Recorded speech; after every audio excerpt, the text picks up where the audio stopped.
10 ծրագիր, որ քեզ հաստատ դուր կգա ու կավելացնի քո պրոդուկտիվությունը։ Այս ծրագրերը ես ամեն օր օգտագործում եմ իմ աշխատանքում, իմ կյանքում, շարունակի նայել մինչև վերջ, որտեղ շատ հետաքրքիր է լինելու։ Այս ծրագրի պատճառով ես տարիներով չեմ գնում gmail.com, քանի որ Spark-ը մի ծրագիր է, որը իմ բոլոր մեյլերը հավաքում է միտեղ ավելի հասկանալի ու հարմար ինտերֆեյսում։ Spark-ը դա mail manager ծրագիր է, որը թույլ է տալիս ձեր տարբեր հարթակների մեյլերը բերեք միտեղ ու այդ ամեն ինչը կառավարեք միտեղից։ Ամեն ինչ շատ հեշտ է։ Նամակները գալիս են արագ, ծրագիրը բավականին թեթև ու արագ է աշխատում։ Ծրագիրը ներբեռնում ենք Apple Store-ից կամ Google Play-ից, անցնում ենք հեշտ գրանցման փուլը ու կցում ենք հարթակին մեր մեյլերը։ Ու քանի որ բոլոր մեյլերը մի տեղում է, ոչ մի բան բաց չեք թողի։ Ունի բոլոր այն նույն հնարավորությունները, ինչ մեյլ հարթակները՝ draft անել, sender-ը նայել, spam-երը նայել, նամակների համար տարբեր ֆոլդերներ սարքել, ու նաև կարող ձեր Gmail-ի օրացույցը սինխրոնիզացիա անեք ներդրված օրացույցի հետ ու ամեն ինչ ունենաք մի տեղում։ Ես անձամբ այս օրացույցի հնարավորություններից չեմ օգտվում, քանի որ ես իմ օրը կազմակերպում եմ մի ուրիշ ծրագրում, որի մասին այսօր խոսանք, բայց կարծում եմ Spark-ի օրացույցը բավականին հարմար ու լավ հնարավորություն է։ Ծրագիրը հասանելի է iPhone-ի, Android-ի, Mac-ի ու Windows-ի համար։ Մի բան նշեմ, այս վիդեոում նշվող բոլոր ծրագրերի հղումները կարող գտնեք նկարագրությունում, այնտեղ ամեն ձեր հետ կարող եք բաժանորդագրվեք, եթե չեք բաժանորդագրվել, լայք, մեկնաբանություն։ Խոսացինք մեյլերից։ Վստահ եմ, շատ ժամանակ ինչ-որ կայքերից ներբեռնումներ անելուց կամ ինչ-որ ծրագրում գրանցվելուց մեյլ է պահանջում։ Ու դուք չեք ուզում տաք ձեր հիմնական մեյլը, որ չստանաք լիքը սպամեր, այն որ անկապ նորություններ, ներվայնացնող նորություններ ու հարց առաջանում ինչ անենք։ Հա, կա հնարավորություն բացել մի հատ ուրիշ մեյլ, բայց ես գտել եմ մի հատ ավելի լավ տարբերակ։ Ու դա ժամանակավոր մեյլ օգտագործելն է։ Ներբեռնում եք Tempbox ծրագիրը, ստեղծում ժամանակավոր մեյլ ձեր ուզած անունով ու այդ մեյլը օգտագործում տարբեր կայքերի համար, որտեղից պետք է մեկ անգամ ինչ-որ ներբեռնում անեք։ Կամ ուղղակի ուզում եք ինչ-որ բաց տուկեք։ Ու այդ բոլոր spam մեյլերը ուղղակի եթե այդ Tempbox-ի վրա ու ձեզ չի ներվայնացնի։ Ամեն ինչ ծրագրում հասարակ է ու հասկանալի։ Ու համենայն դեպս տվյալ պահին անվճար։ Ցավոք աշխատում է ոչ բոլոր հարթակներում, մեծ հարթակներում, ասենք Google-ում, Facebook-ում, OpenAI-ում, ChatGPT-ին ու նմանատիպ մեծ տեղերը չի աշխատում, քանի որ իրանք հասկանում են, որ դա ժամանակավոր մեյլ է ու չեն ընդունում, ավելի շատ ուզում են Gmail ու նմանատիպ մեյլեր, բայց այն տեղերը, որտեղ պլանավորում եք օգտագործեք, կարծում եմ հանգիստ աշխատելու է ամենայն դեպս իմ պարագայում, որտեղ ես փորձում եմ դա օգտագործեմ, լինում է ու շատ լավ է լինում։ Ծրագիրը հասանելի է iPhone-ի ու Mac-ի համար։ Երբ Apple-ը տրադիցիոն Bluetooth-ով ֆայլեր փոխանցելու տեղը ստեղծեց AirDrop-ը, աշխարհում մի հատ մեծ խնդիր առաջացավ։ Ոնց ֆայլեր փոխանցես ընկերոջդ, ով օգտագործում է ուրիշ օպերացիոն համակարգ, ուրիշ սմարթֆոն, ոչ iPhone։ Հա, հիմա կան շատ ծրագրեր, հարթակներ, որոնք փորձում են այս խնդիրը լուծեն ու դառնան մուլտիպլատֆորմ համակարգ ֆայլեր փոխանցելու համար, iPhone-ից Android, Android-ից Mac, Mac-ից Windows, լինի ինչ-որ մուլտիպլատֆորմ մի բան։ Բայց սրանցից մեկը աչքովս ընկավ, որ այս վերջերս բավականին աղմուկ է ու կոչվում է Blip։ Ու սա AirDrop-ը առանց սահմանափակումների, բառից բուն իմաստով առանց սահմանափակումների կարող աշխարհի մյուս ծեր ֆայլեր ուղարկեք Blip-ի միջոցով։ Շատ պարզ ու հասկանալի ծրագիր է։ Մեկ մեյլի տակ կարելի է գրանցել բազմաթիվ սարքեր։ Ոնց որ թե ինչ-որ սահմանափակում չկա, համենայն դեպս ես փորձեցի ինֆորմացիա մանգամ սահմանափակման մասին, չկա սահմանափակում, քանի սարք կարող կպցնեք ձեր մեյլին։ Օրինակի համար, ընտրում ենք ինչ-որ նկար, ստեղծում share, այդտեղ կարող տնեք Blip-ի տարբերանշանը։ Եթե այդտեղ չկա, ցանկը թերթում ենք մինչև վերջ, ստեղծում more, edit, ու այդտեղ կարող ենք Blip-ը ավելացնենք favorite-ների մեջ։ Ավելացնելուց հետո ստեղծում ենք Blip-ի վրա, ընտրում ենք այս սարքերը ցանկից, սա ձեր մեյլով գրանցված սարքերն են, կամ եթե ուրիշին եք ուզում ուղարկեք Blip-ով, գրում եք իր Blip-ի մեյլը։ Ու վсё, փոխանցումը սկսվում է։ Blip-ի առավելությունը այն է, որ ֆայլերը ուղիղ փոխանցում են սարքից սարք ինտերնետի միջոցով։ Կարիք չկա սկզբից ներբեռնել անպային հարթակներ։ Ու սա միաժամանակ նաև կարելի է որպես թերություն նայել, քանի որ եթե ինտերնետի արագությունը վատն է, փոխանցման արագության վրա էլ է ազդելու բնականաբար ու դա հաճելի չի։ Ու ասենք եթե ձեր ինտերնետը լավն է, բայց փոխանցում եք աշխարհի մյուս ծեր, որտեղ ինտերնետը վատն է, փոխանցումը դանդաղ է լինելու։ Փոխարենը եթե լիներ օրինակ անպային հարթակով տարբերակ, կարող եք ուղղակի ներբեռնեիք անպային հարթակ ու արդեն այնտեղ քաշող մտածիր ինտերնետի արագության մասին։ Իրականում մի հատ էլ մինուս ունի, որը հուսով եմ որպես feature կավելացնեն, փոխանցման ժամանակ երբ ծրագրից հելնում ես, փոխանցումը կանգնում է։ Ամեն դեպքում մեծ ֆայլերի պարագայում հաճելի չի։ Լավ կլիներ, որ սմարթֆոններում թեկուզ եթե դուրս ես գալի ծրագրից, փոխանցումը շարունակվեր։ Ընդհանուր առմամբ փոխանցման արագությունը բավարար է, եթե ունեք արագ ինտերնետ։ Ու ծրագիրն է մինիմալիստիկ է, ոնց պետքա լինի նման ծրագիրը իմ կարծիքով։ Ծրագիրը հասանելի է iPhone-ի համար, Android-ի համար, Mac-ի համար, Windows-ի համար ու նույնիսկ Linux-ի համար։ Շարունակում ենք նայել մինչև վերջ, քանի որ այս վիդեոում կա մի հատ ծրագիր, որի համար ես առել եմ իմ iPhone-ը։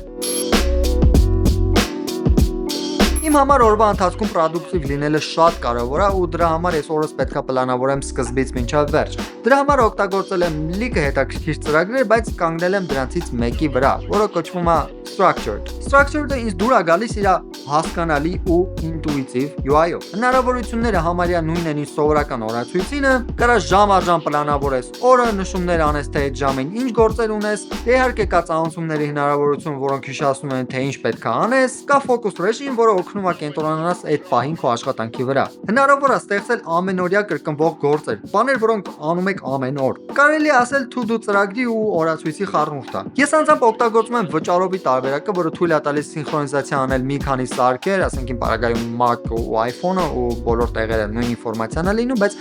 անվճար տարբերակն էլ բավականին լավ աշխատում է։ Մի հատ մինուս կա իրականում, որը համ մի քիչ iPhone-ում է նկատվում, համ Mac-ում է նկատվում, ծրագիրը մի քիչ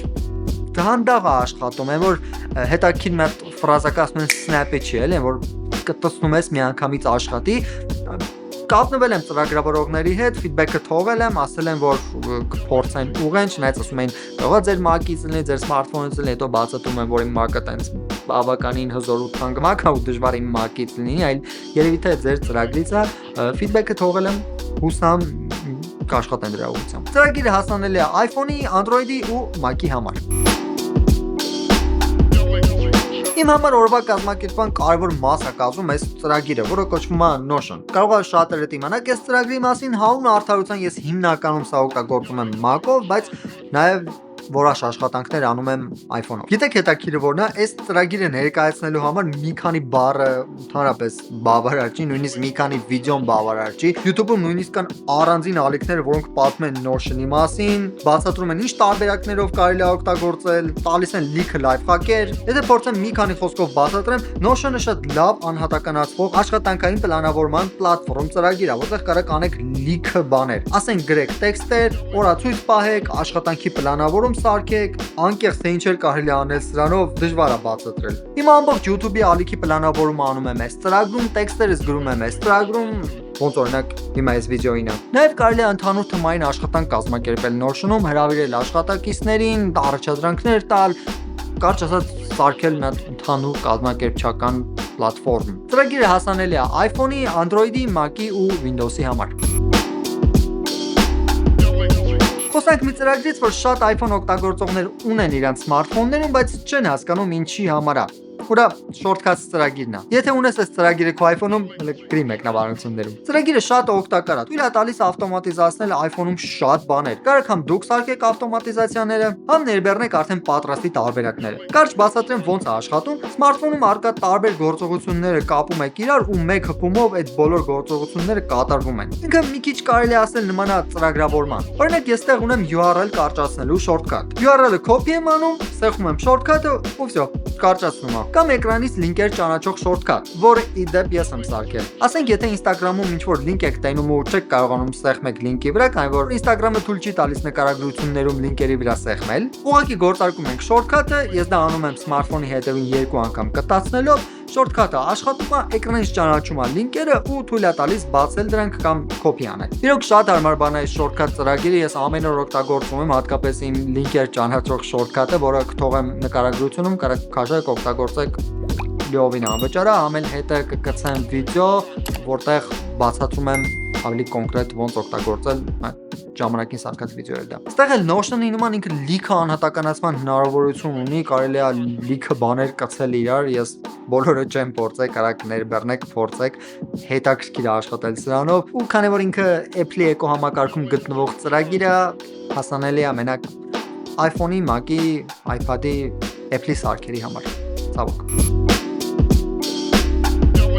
Okay, այս ծրագիրը մի քիչ սպეციფიկ է, բայց հաստատ օգտակար է այն մարդկանց համար, ովքեր ման են գալիս նման ծրագիր։ Password Wallet-ը թույլ է տալիս տարբեր վաճառասրահների ֆիզիկական քարտերը դարձնել վիրտուալ, ստեղծել անձանց կոնտակտային քարտեր, ստեղծել տոմսերի վիրտուալ օրինակներ ու ամենալավը դրանց հասանելիություն ստանալ ուղիղ Apple Wallet-ի միջոցով։ Այս քարտերին կարող ավելացնեք բարկոդեր, QR կոդեր, անհատական տվյալներ, անհատական նկարներ, տվյալներ քարտի մասին ու ելի լիքը բաներ։ Կարող քաշեք, խորանաք ու տնեք ինչեր կա ստեղ։ Ես օրինակ սարքել եմ Yerevan City Virtual Card-ը այս ծրագրում, որը հենց հասանելի է Apple Wallet-ում ու ահա որ հարմար է ուղղակի երկու անգամ կտացնելով, երբ որ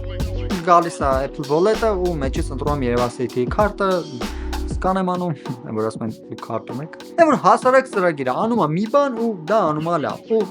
ծրագիրը հասանելի է մենակ iPhone-ի համար, դե բարձր, կան որ Apple Wallet-ի հետ կապված։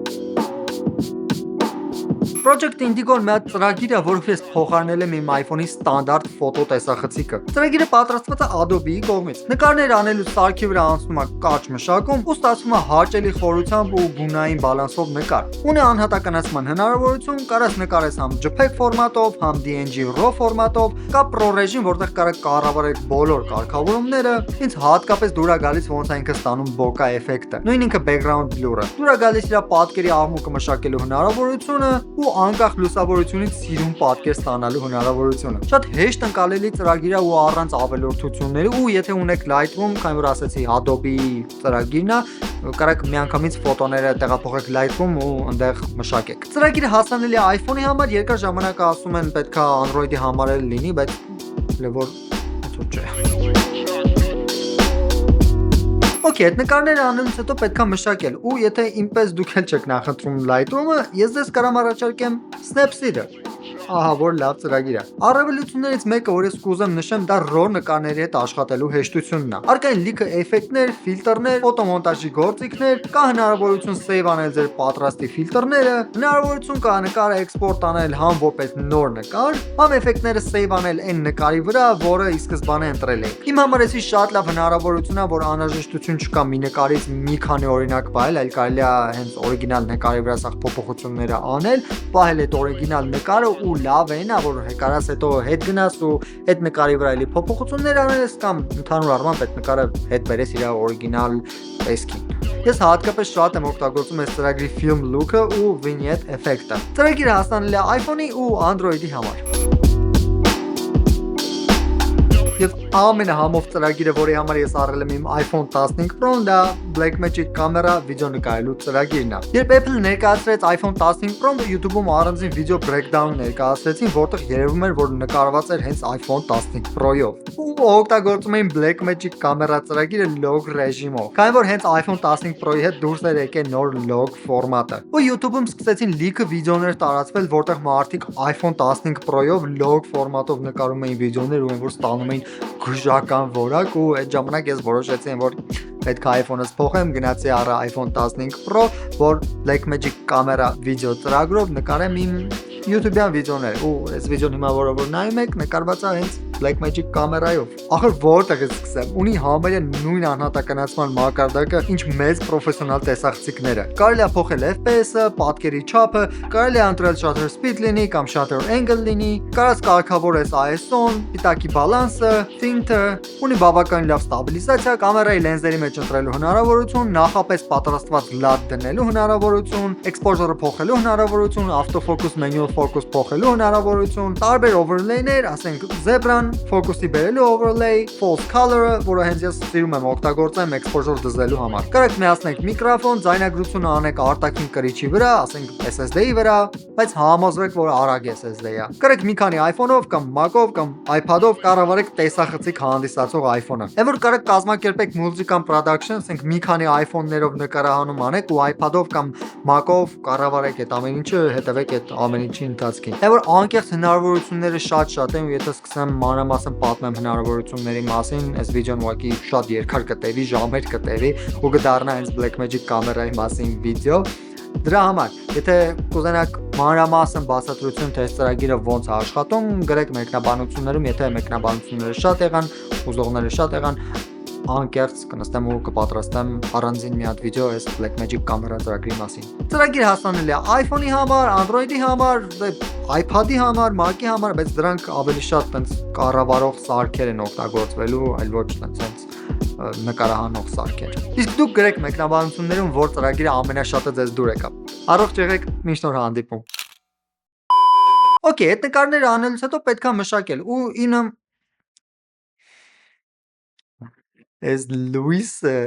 Լուիսը, արա ինչքան խնդիր առաջացավ այս նկարանալու ժամանակ։ Վախ